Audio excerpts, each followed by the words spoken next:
My Japan trip almost did not happen. In fact, my friend backed out 2 weeks before. And ironically, that's when everything started. This video is gonna be my story about what solo travel feels like, about the fear, the freedom, and the other parts that no one ever really tells you anything about. So, where do we even begin? Wow.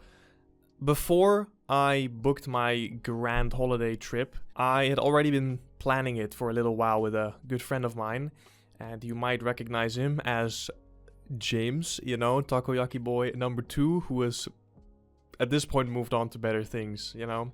Can I still rebrand the Takoyaki Boy? Is that a thing? Like, I don't know. Like, I've been calling myself Takoyaki Boy number 1 anyway.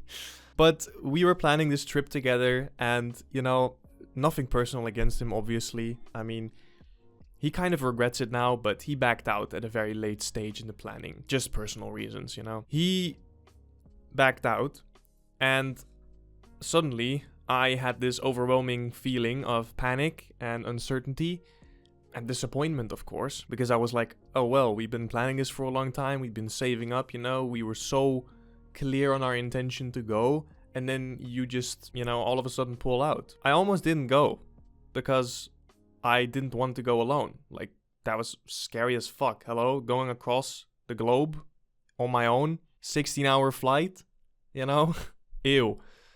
But I had some really good talks with my dad, and he basically pushed me to go anyway. He just said things like, you know, you're a grown man, come on. You want to do this, fucking do it. You have been wanting to go to Japan for this long. You have the opportunity now, so you are going to book. And I had this internal battle going on, you know, with fear versus opportunity, because obviously there was a side of me saying, wow, yeah, he's right. You know, this might be the one opportunity that I get now where I can actually go to Japan. But there was also the fear aspect about I'm gonna go on my own to a foreign country and I don't know what the hell is gonna happen. And that is kind of the popular problem amongst people who wanna travel solo but are too afraid, or people who just don't want to travel solo at all. You know, it's the fear of doing something alone. But what happened next actually changed how I see life in general. So I was goddamn terrified. I was calling back and forth with various travel agencies, trying to find the cheapest option while still, you know, having plenty of time and seeing plenty of different things. And it finally happened, you know, it finally clicked with a specific agency. And I remember going through the whole process of filling in the details, and I was terrified. I was excited, but I was really terrified. The moment that fucking email came in of everything's booked, you're going. Like, I cannot explain the feelings that I felt in that moment. I had such an immediate rush of adrenaline and nervous and excited and everything.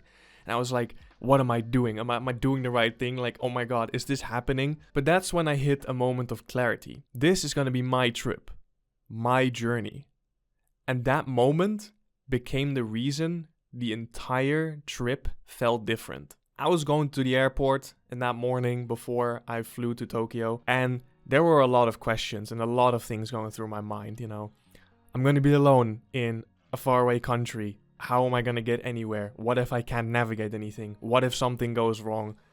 What if I just forget how to speak a little bit of Japanese, you know? And I had all these fears. But even in the airport alone, and while going on the airplane, you know, people had just been kind and helpful. From the attendants in the plane, to the people at the airport, to even just when I went to my hotel and I had to, you know, get to my room. You know, everyone was super helpful. And funny enough, the train system in Japan is big, but it's quite clear. It's quite well managed. You know where to go when you can just look at the map and be like, okay, well, I'm now at this station with this color and this number, so I need to go to that station with that color and that number. It's quite easy. I felt just this sense of quiet confidence that became apparent over the whole holiday, and everything just became more doable. On top of that, every city taught me something new. It started off in Tokyo. I was purely overwhelmed because it was just, I was still jet lagged. I still had to even comprehend that I was actually in Japan. The more I walked around Tokyo and the more I found myself in random places, it built me confidence. And that initial fear got so much smaller, and then it started to navigate more towards excitement. However, then I went somewhere completely different. Nikko and Hakone were peaceful spiritual breaks from the big city. There were moments where I was just so flabbergasted at where I was in the middle of nature and the calm and the grounded feelings, you know? Because both in Nikko and in Hakone, I was staying in a ryokan. They were just so chill. Everything just moved so much slower. Actually getting to places was also a bit more of a challenge. But all those small obstacles also taught me more independence. And then there was also the part where I was getting food served to me, you know, like the whole breakfast and dinner platters.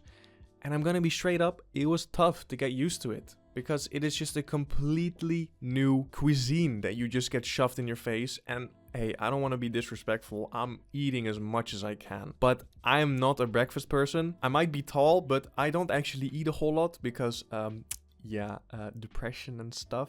However, back in the day, when I went to Japan, I did eat a lot more. So I really did try my best. But then came probably the biggest disappointment in the travel journey, which was Kyoto. While Kyoto was cool and fun, I still vividly remember that one day where I was really hungry in the evening and I could not find a place to eat because everything had lines. And I'm sorry, I'm not gonna line up anywhere to eat. I ended up crashing at a Burger King, who even got my order wrong, and I got like shitty cheese nuggets that I really didn't like. I don't like cheese, I'm sorry. So I just ended up going back to the hotel after stocking up in a 7-Eleven or Lawson or whatever, a convenience store, and just, you know, sitting in my hotel room and just eating some snacks. But let me reiterate one important thing.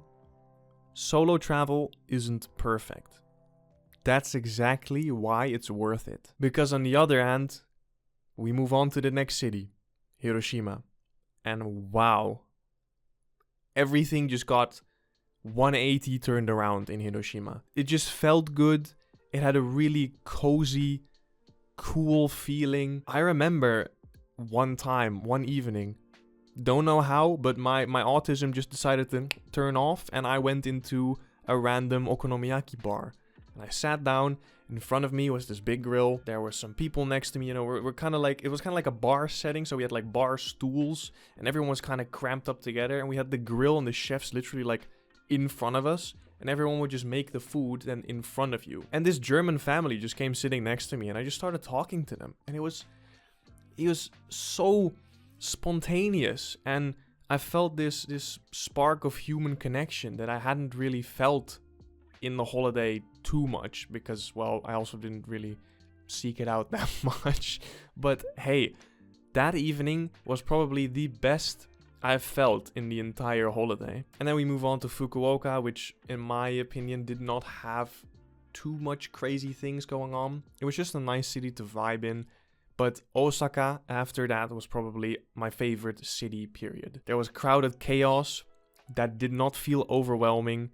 Neon lights like crazy, but I've all felt surprisingly calm. All the fears that I had before just completely vanished. In that moment, I realized something important. Fear exists before the experience, not during. Once you're actually doing the thing, it just melts away. In my opinion, you know, with my experience, solo travel just revealed the true me. I lived every day with purpose and not on survival mode.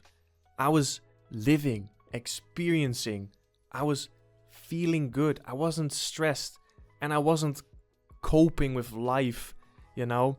I wasn't waking up every day feeling like crap because, oh my god, another day, another same shit. I was feeling so free, peaceful and independent. For once, life wasn't just happening to me. I was choosing it. So here's why you should also travel solo. First of all, you stop waiting for other people to guide you or to live your life, you know? I think, looking back on it, my best friend backing out was actually a blessing in disguise. It made me grow a lot. It made the experience more authentic, more grounded, and more me. So, if anything, it would have been a great experience nonetheless if he would have joined, don't get me wrong. But this whole journey, this solo journey, made me grow more as a person. Next, you learn you're capable of so much more than you think. Fear vanishes once you take action. All that fear that I had before going to Japan, you know, all the irrational thoughts of, am I gonna make it? Am I gonna survive? Am I gonna find my way to my hotel? You start to realize that you're capable of doing shit. Because what the hell? I went from Tokyo to Osaka with like 6 different cities in between, or 5, whatever, and all of them require different public transport and like check-ins and, you know, communicating with different people, and it was all in a completely different country with a different language. Hey man, if that doesn't say that, wow, you can actually do shit, then I don't know what else will. And this last one is a little bit more personal, but you know, it can help you who also feels stuck in life. You finally feel alive again. All that anxiety about daily life and struggles gets replaced by purpose. I don't think most of these things would have happened if I went with someone else. So overall, solo travel gave me clarity. It broke my survival mode routine that I had grown so accustomed to. It gave me confidence. And it reminded me that life is bigger than just the comfort zone that I live in right now. So if you are doubting if you should book that trip and go alone, do it, man. Genuinely, do it. This is the sign you needed. I'm telling you right now, book that trip. If you've stumbled on this video because you are struggling with making the decision, do it. Fucking do it. I dare you. You will come out of it a better person. Let me know in the comments if you have any cool solo travel stories or inspirational journeys that you want to share. And leave a like if you relate to any of this. Also, don't forget to subscribe. Waha. I'll see you in the next video. Sayonara.